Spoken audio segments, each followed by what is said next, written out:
Welcome to the Money Metals Midweek Memo, news and commentary relating to sound money, the precious metals markets, and the economy.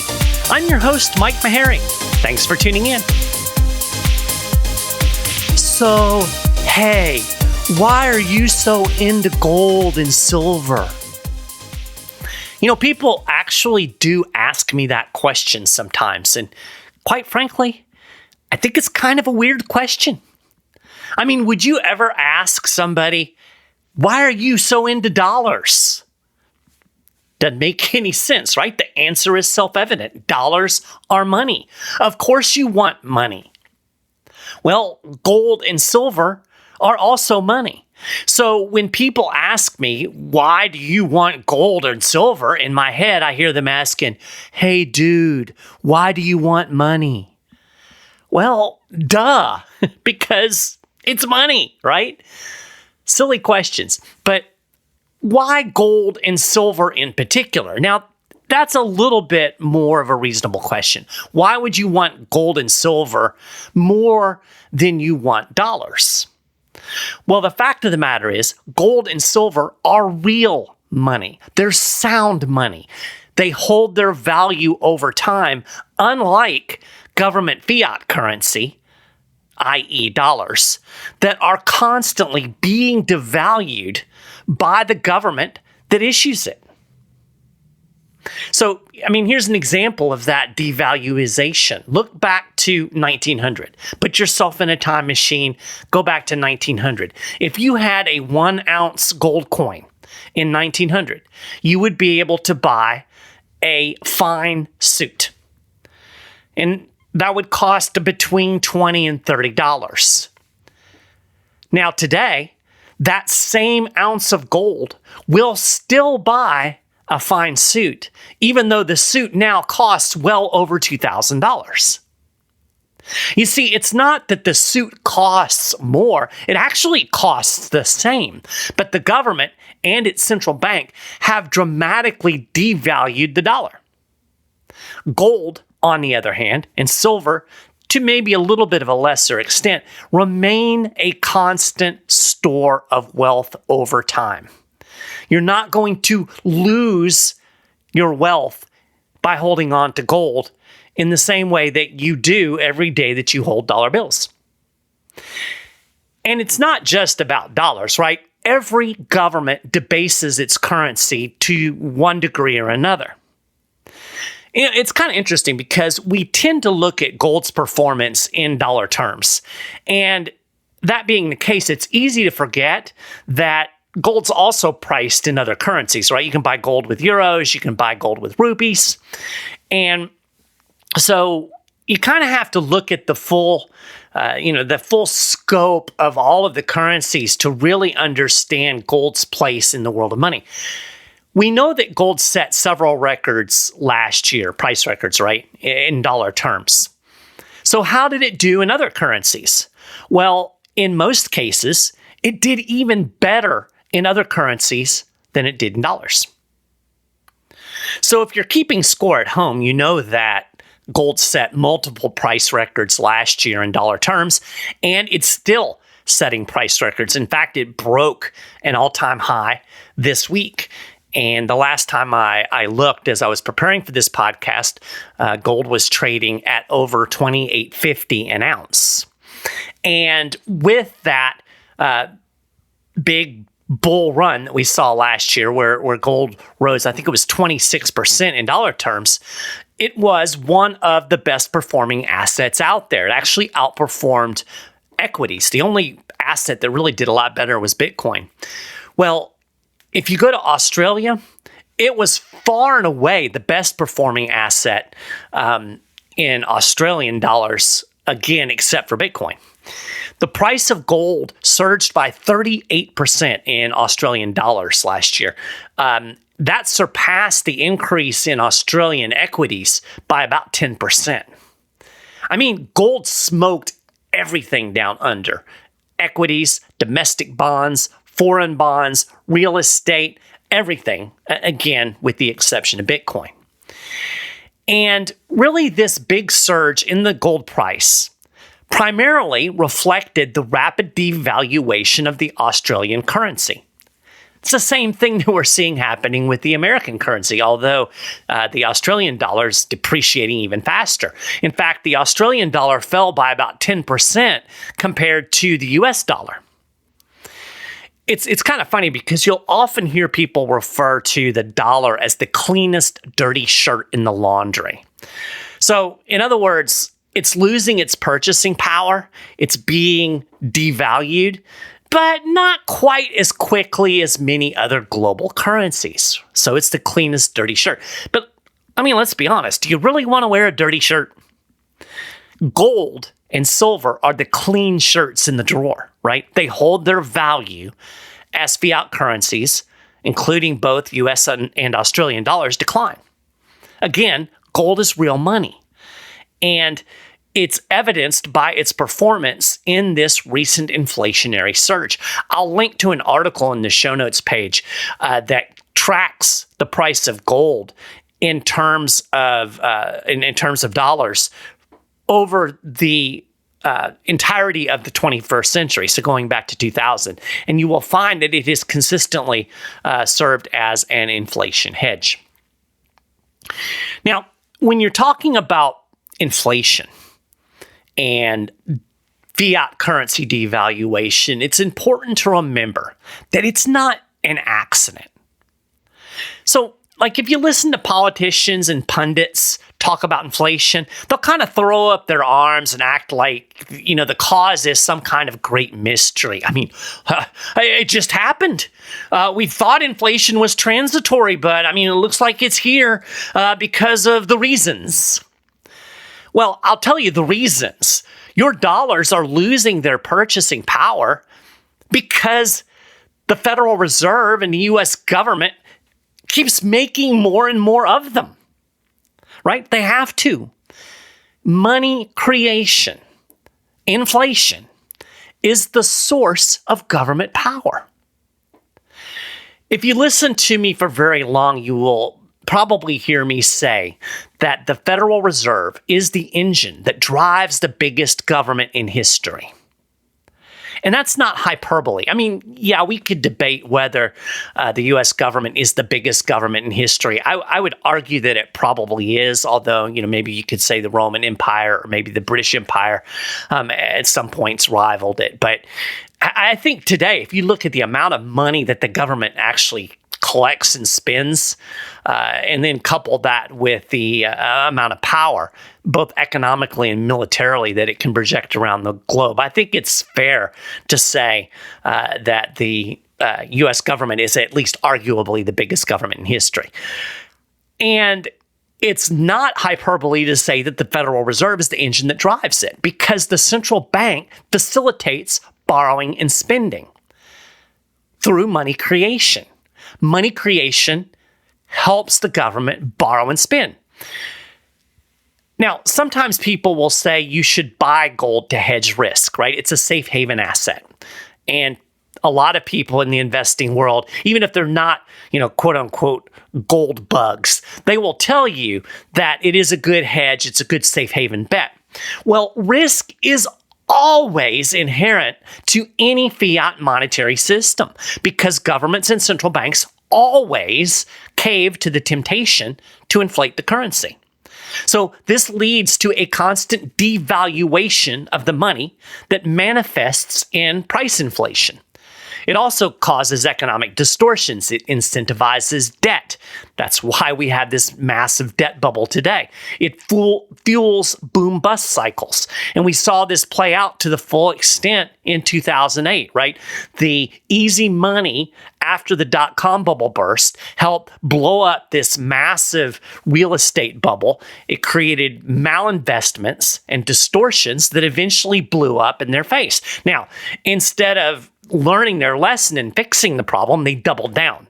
They created even more inflation. They set loose even more easy money. So today, we have bubbles and debt and malinvestments to an even greater extent than we did back before the 2008 financial crisis. And it's why I keep saying over and over again that I think that we're going to see some type of economic collapse or economic crisis because they fueled it just like they've done in the past. But this is the way of a fiat monetary system. And again, risk is always inherent. So if you believe that gold and silver are risk inflation, or if you believe that they are risk hedges, then you should always have some gold and silver. And this is what kind of flummoxes me right now as I kind of watch the investment world, where there are a lot of people that are selling physical gold and silver, or at least not adding to their positions because, well, they think that Donald Trump is in power now and he's going to do good things for the economy, and so that the problems are solved. And I will grant you, I'm actually pleasantly surprised at just how much Donald Trump has done in just 14 days in terms of going after the regulatory state and working to ferret out waste and spending and stuff like that. So, I mean, good start, but there is still the inherent risk. There is still the systemic risks, right? Donald Trump can't change the system. He can work within it. He can make some things better, but there are certain things that are they are the way they are. One of those things is the fact that the central bank is going to continue to devalue the money, because the government needs inflation, right? Fiat money has no physical backing. That's what makes it fiat. It's backed by the full faith and credit of the government. Well, how much faith and credit do you give the government? Not worth a whole lot. But because there is no physical backing, there is no constraint on money creation, central banks can create money without limits, and this enables government borrowing. And here's the reality. They can't resist. Government and central bank money creation enables politicians to spend more than they otherwise could on both domestic programs and foreign adventures. Spending, in effect, is political power, right? Nobody wants higher taxes, but virtually everybody wants more government programs to address, whatever problem they think needs to be addressed. The real difference between most Democrats and Republicans isn't so much that, one group wants to spend a bunch of money and the other doesn't. It's just that they have different priorities on what the money should be spent on. They both love to spend. And this is a political dynamic that faces anybody who is interested in cutting spending, right? It's easier said than done. And so this is just the kind of the nature of the beasts. By delivering programs, whether the government can afford them or not, politicians buy votes. So in other words, political systems provide virtually no incentives for fiscal restraint. Politics encourages politicians to spend and kick the debt problem down the road for somebody else to worry about. And since central banks are essentially an arm of the government, and they can create more money, well, they're going to do it. And, that was the beauty of the gold standard. The gold standard created some natural restraint within the system, because when the dollar was linked to a physical commodity, it couldn't just create more of the dollars without having more of the physical commodity. It limited money creation. That's why Franklin D. Roosevelt put us on the path to getting off the gold standard. He wanted to spend more money for his wars and for his welfare programs. So he needed to get rid of that constraint. And Richard Nixon severed that last link in the 1970s. And since then, we've seen the money creation go. The phrase that went to my mind isn't really appropriate for a family podcast, but they put the pedal to the metal. Let's just put it that way. So, this spending and the lack of restraint, it becomes even more evident during a quote-unquote emergency, right? A crisis provides an excuse to throw all caution to the wind. The COVID-19 pandemic provides the perfect example. In just 2 years, the Federal Reserve created nearly $5 trillion out of thin airs. Not thin airs, one air, thin air. And it monetized virtually all of the government debt issued during that time. Other central banks around the world followed suit. So this is the inherent problem that we face, the risk that we face in a fiat money system. They're going to devalue the dollar or whatever your fiat currency is on the best days. And on the worst days, they're going to fire that printing press up as fast as it'll go. So as long as governments have access to a money printing press, they're going to use it. And that means fiat systems will always feature currency risk. And that, ladies and gentlemen, is why I want gold, right? You can mark this down. Governments have always inflated their currency. They are inflating their currency today, and they will keep inflating their currencies tomorrow. Now, they're going to blame price inflation, which is the result of this monetary inflation. They're going to blame it on everything else, right? They don't want to take responsibility for it. They don't want you to know that they're doing it. So they're going to finger point at all of these different things and confuse you. This has been an ongoing propaganda campaign for years. And in fact, I think the Fed people are about to roll out another scapegoat for the inflation that they created, and that's tariffs. Now, of course, tariffs are big in the news lately, and I actually talked about tariffs a couple of weeks ago on the show about how they're distorting the gold and silver markets. In a nutshell, the threat of tariffs is causing a lot of physical gold and silver to move out of vaults in London over to New York. And this is apparently creating a squeeze and a shortage of metal across the pond. And it's still happening. I wrote about it earlier this week over at moneymetals.com/news, and I'll link to that article in the show notes page. But one of the things I keep hearing about tariffs is they may cause more inflation, right? And some of the people over at the Fed have picked up on this mantle. Of broad-based tariffs, Federal Reserve Bank of Boston President Susan Collins said one would expect to have an impact on prices. And that, quote, you actually would not only see increases in prices of final goods, but also a number of intermediate goods. So, Collins is saying that these blanket tariffs are going to cause prices to rise. Atlanta Fed President Raphael Bostic sounded a similar warning, saying his business contacts have told him they plan to pass the tariff costs along to consumers. Quote, the ultimate question about whether that is significantly inflationary depends on exactly how it plays out. And then in an article that was kind of talking about how, the Fed people were worried about tariffs messing up their inflation fight, they summed it up this way. Quote, economists broadly expect the tariffs will push up inflation and depress growth, but are struggling to measure to what extent given the fluidity of the situation. So, what's the deal? Are tariffs really going to push up inflation? Well, it depends on how you define inflation. If by inflation you just mean some prices are going to go up, sure, tariffs will definitely do that. But if you define inflation in the traditional economic sense, then no, tariffs are not inflationary. They're not going to cause inflation. You see, words mean things. Words matter. And in one sense, Collins, Bostic, and others are correct. Tariffs will raise prices, but they're also wrong. Tariffs didn't create inflation in the true sense of the word. Now, you might be sitting there thinking, Mike, what are you getting at here? First, you're saying that they do create inflation, and then you're saying they don't create inflation. Which is it? Well, there's only one thing that causes the general price level to rise across all sectors and categories, and that is money creation.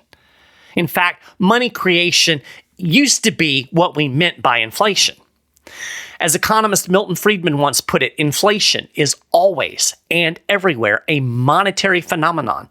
It's always and everywhere a result of too much money. You see, the confusion here is being caused by an imprecise definition of inflation as that word is used today. Basically, what economists and pundits and politicians are doing is they're conflating two things. They're saying inflation, and inflation could mean monetary inflation, an increase in the money supply, or it could mean price inflation, an increase in prices. They've just used the same word, inflation, to cover both of those things. So when people talk about inflation in the mainstream today, they generally just mean rising prices, right? When they say in a Reuters article that tariffs are going to increase inflation, they're just saying that it could increase prices, right? But inflation historically and technically was always defined more precisely as an increase in the amount of money and credit in the economy, or to put it more succinctly, an expansion in the money supply. Economist Ludwig von Mises defined it this way in his essay, Inflation and Unworkable Fiscal Policy. He said, inflation, as this term was always used everywhere, and especially in this country, means increasing the quantity of money and banknotes in circulation and the quantity of bank deposits subject to check. If you go look at a dictionary from, say, the 1970s, you'll find a definition of inflation like this. This actually comes from a dictionary in that era. A sharp increase in the amount of money and credit causing advances in the price level. Now, if you notice in this definition, rising prices, what people today just call inflation, are actually the result of inflation, which used to mean monetary inflation, right? So the monetary inflation, the increase in the money supply, causes prices to rise. So economist Henry Hazlitt, and his most famous work, of course, was Economics in One Lesson. If you've never read Economics in One Lesson, go download it. You can find a PDF for free. That really was one of the things that completely changed my worldview when I was starting to first learn about economics. So check that out if you can. But this is how he summed it up. Quote, inflation is an increase in the quantity of money and credit. We've just heard that, right, 2 other times. And he said its chief consequence is soaring prices. Therefore, he wrote, inflation is caused solely by printing more money. For this, the government's monetary policies are entirely responsible. Now, you'll notice in that summary, Hazlitt says nothing about tariffs causing inflation because they don't. Now, of course, the government and its central bank would prefer that you don't realize they're causing prices to go up because obviously you don't like prices going up. Well, they don't want you to blame them. So that's why they have conflated the definitions of monetary inflation and price inflation.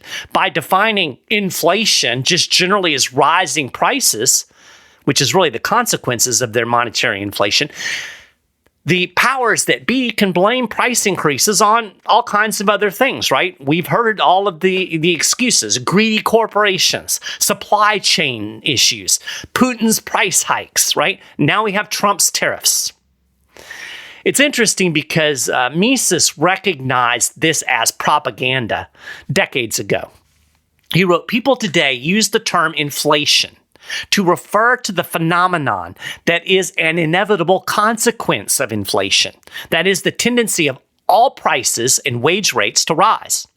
The result of this deplorable confusion is that there is no term left to signify the cause of this rise in prices and wages. There's no longer any word available to signify the phenomenon that has been up to now called inflation.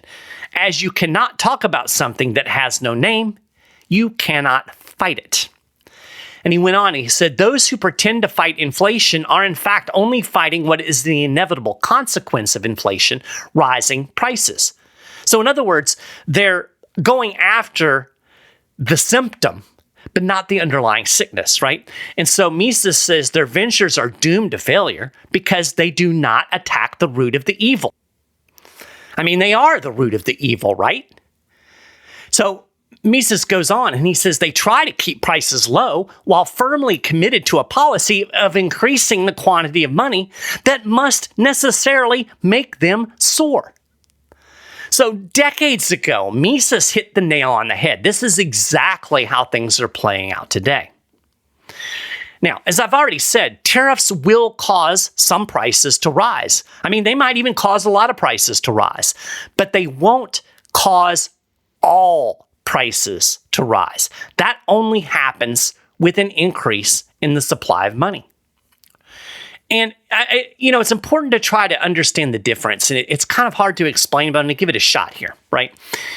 Unlike price increases that are due to an increase in the money supply, price hikes due to shocks, like tariffs, are balanced out by price decreases in other areas of the economy as people shift their spending patterns.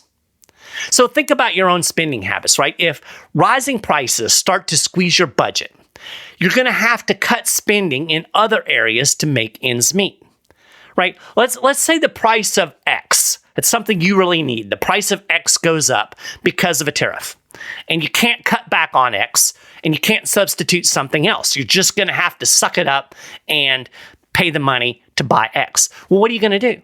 Well, you're going to have to spend less on Y, right? You're going to have to free up some of that money in your budget by cutting discretionary spending in other areas. So as people do this, lower demand for Y are going to cause its price to drop. And in a stable economy where you have a stable money supply, some prices rise and others fall. It balances out, right? The general price level is not going to rise simply because of tariffs. The same thing is true of like oil. When the price of oil goes up, you'll hear people say, oh, this is going to cause inflation. No, rising oil prices doesn't cause inflation.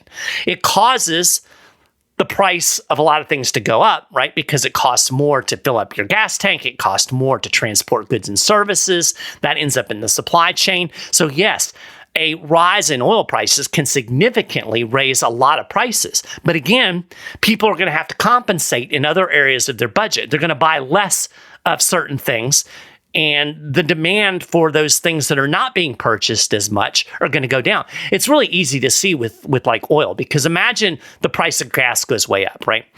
You have to buy a certain amount of gas to go to work, but you don't have to go on a vacation. So if gas prices get really high, a lot of people are going to cancel their vacation. So that's going to cause motel prices to go down, or airline prices to go down because less people are traveling. So you see what I'm getting at here. With something like tariffs or oil prices or any kind of price shock, these things balance out. Some prices go up, others go down. The only way that you can keep buying the same amount of stuff in a rising price environment is to get more money, right? So if you had a money printing press, like the Fed, you wouldn't have to worry about rising prices. But you don't have a money printing press, so you do have to worry about rising prices, and you make adjustment. And this reveals how monetary inflation works, right? The government has the printing press, and it can just dump more money into the economy. More dollars chasing the same level of goods and services causes all prices to generally rise to some degree. Monetary inflation essentially raises the floor on prices, right? You have all these prices going up and down. Monetary inflation pushes everything upward. It's like a rising tide, right? Imagine, here, I'm going to try an analogy, okay? Let's imagine a land where green rocks serve as money. Probably more valuable than green paper, but that's neither here nor there. We've got a green rock economy. And in this economy, it costs one green rock to buy one apple. Now, let's say one day somebody finds a massive stash of green rocks. It doubles the supply of green rocks. As the new green rocks work their way through the economy, everybody has more green rocks, so they can afford to buy more apples.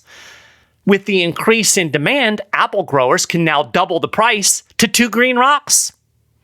Consumers are willing to pay it because they have more green rocks, right? They can afford it. So this is the same phenomenon that happens throughout an economy that causes the general price level to rise. In effect, the purchasing power of one green rock was cut in half because there are twice as many green rocks. Now, that's obviously a very simplified explanation, right? Everybody doesn't get a new green rock at the same time. So the people who get the green rocks first, the new ones, well, they have a big advantage because they can use their new green rocks to buy stuff while prices are still low. And the ones that get the green rocks last, they're the ones that get hosed. But that kind of gives you an idea of how this works. And again, the only way that you can have this general rise in prices is if the money supply is going up. If the Fed and the government are not increasing the money supply, prices are going to go up and down to balance each other out in the economy. So, while tariffs will put upward pressure on a lot of prices, they won't impact all prices. It won't cause inflation. The Federal Reserve does that by creating more money and incentivizing more debt. But of course, Powell and company over at the Fed, they would sure like you to think that tariffs are causing price inflation. That gets them off the hook and allows them to quietly keep creating inflation while pointing fingers over at the White House. And, make no mistake, as I've already explained, the Fed will keep creating inflation. They're doing it right now. Even though they're saying that inflation levels are still elevated, even though they're supposedly in this inflation fight, they're literally making inflation. Now, I know Powell and company held interest rates steady at the FOMC meeting last week, and, they're doing a pretty good job of sounding a hawkish tone. Like, the Fed people even acknowledged that price inflation remains a problem. In the official FOMC statement, the central bankers removed language stating that inflation has made progress toward the committee's 2% objective. That's gone, not making progress anymore. The Fed simply conceded inflation remains somewhat elevated. And indeed it is. But as I've explained, I went into depth about this a couple of shows back. The Fed is in a catch-22. It simultaneously needs to keep rates higher for longer to unwind the massive amount of inflation, money creation, that it's created since the 2008 financial crisis. And it also needs, at the same time, to cut interest rates because, well, they've incentivized a debt-riddled economy that's addicted to easy money. So they need low interest rates for the economy to function. Simultaneously raising and lowering interest rates isn't a thing, right? You can't do both at the same time. So the Fed clearly has a problem. And when push comes to shove, I think the central bank is going to pick inflation over letting the economy collapse. In other words, if we see a massive stock market sell-off or some type of financial crisis, or the economy tips into a recession, I think the Fed's going to do what it always does. It's going to go back to quantitative easing, which is creating money out of thin air. It's going to slash interest rates back to zero to incentivize more borrowing. And the fact of the matter is, with a fractional reserve banking system where banks can lend out far more than they actually have in their reserves, that's actually a bigger function of money creation than, the money printing that the Fed does. In fact, despite the hawkish talk that's been coming out of the central bank for the last few weeks, the Fed is already back to creating inflation. In fact, it has been for quite a while. The M2 money supply bottomed a little over a year ago at $20.6 trillion. Since then, it has crept upward. As of December, it was at $21.5 trillion. So it's gone up almost $1 trillion in the last year. That's the highest level the money supply has been since October 2022. Just looking at December, the money supply rose by 0.4%. That represents an annual inflation rate of nearly 5%.